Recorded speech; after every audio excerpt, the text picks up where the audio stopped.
नवरात्रि के 9 दिन क्या क्या करना चाहिए, जानिए किन कार्यों से होती है शुभ फलों की प्राप्ति।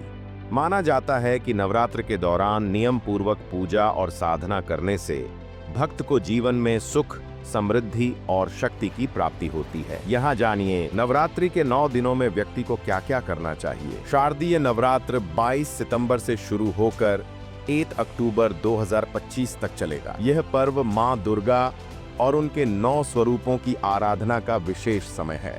इस दौरान भक्तों को पूजा पाठ और व्रत के साथ साथ कुछ खास नियमों और आचरण का पालन करना चाहिए। जानिए नवरात्र के 9 दिनों में क्या करना चाहिए और किन बातों से बचना जरूरी है। शक्ति की उपासना का महत्व। नवरात्रि शक्ति की उपासना का पर्व है जिसमें माँ दुर्गा के 9 रूपों की पूजा की जाती है।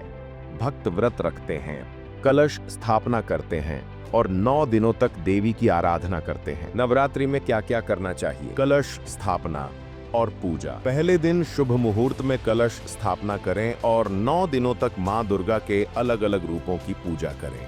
अगर आप कलश की स्थापना नहीं करते तो भी सुबह स्नान आदि करके माँ का ध्यान करना चाहिए। साफ सफाई। घर और पूजा स्थल को पूरी तरह स्वच्छ रखें, इससे घर में सकारात्मक ऊर्जा बनी रहती है।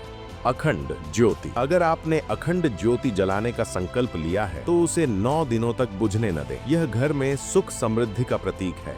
घर का वातावरण शुद्ध और सात्विक बनाए रखना चाहिए ताकि पूजा का पूरा फल मिल सके। सात्विक भोजन।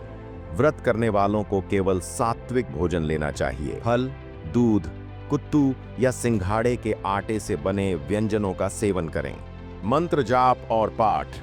माँ दुर्गा के मंत्रों का जाप करें और दुर्गा सप्तशती का पाठ करें। इससे मन को शांति और साधना का विशेष फल मिलता है। ब्रह्मचर्य का पालन। नवरात्र के 9 दिनों में व्रती को ब्रह्मचर्य का पालन करना चाहिए। क्रोध, आलस्य और नकारात्मक विचारों से दूर रहना जरूरी है। तामसिक भोजन। इस दौरान तामसिक भोजन, मांसाहार और मादक पदार्थों का सेवन वर्जित माना गया है। दान पुण्य। जरूरतमंदों को अन्न, वस्त्र या धन का दान करें। यह नवरात्र के दौरान अत्यंत शुभ माना जाता है। नवरात्रि में नियमों को मानने के क्या है मायने। नवरात्र सिर्फ उपवास और पूजा का समय नहीं है, बल्कि आत्मशुद्धि और आचरण सुधारने का भी शानदार मौका है। जो भक्त नियम पूर्वक 9 दिनों तक साधना करते हैं, उनके जीवन में सकारात्मक परिवर्तन आते हैं और माँ दुर्गा की विशेष कृपा प्राप्त होती है। नवरात्रि 2025 के दौरान भक्तों को पूजा पाठ के साथ साथ सात्विक आचरण, दान पुण्य और संयम का पालन करना चाहिए। इससे देवी की कृपा तो बरसती है और जीवन में शांति आती है।